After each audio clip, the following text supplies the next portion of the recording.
Hello， 大家好，我是举重选手郭信纯。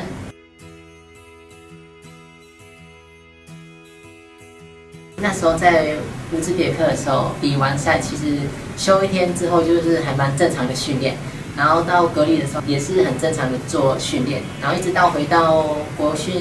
来的时候，就是有稍微的一些调整。目前的话，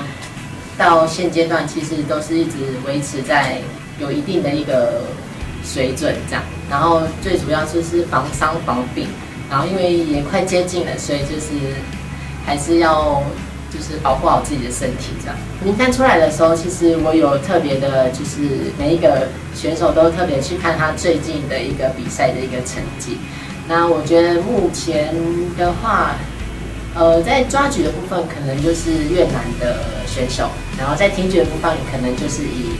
日本选手这样子。然后当然最主要还是以自己的一个设定的目标去前进这样。其实能够背负大家期待，其实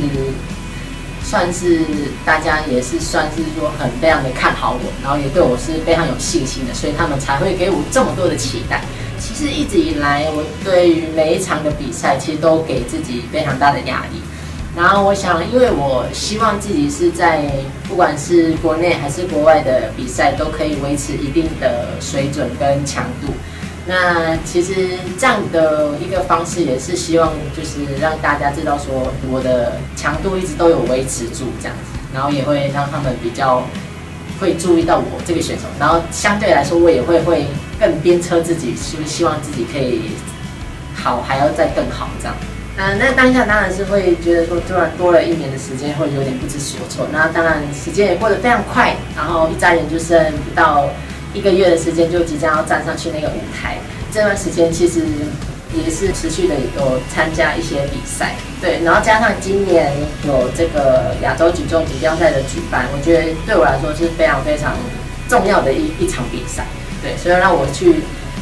感受一下那个国际赛的这样的一个节奏。我想在现阶段来说，其实全世界都在面临疫情的一个状态下，当然是希望自己可以顺利的在东京奥运拿下这一面的金牌，然后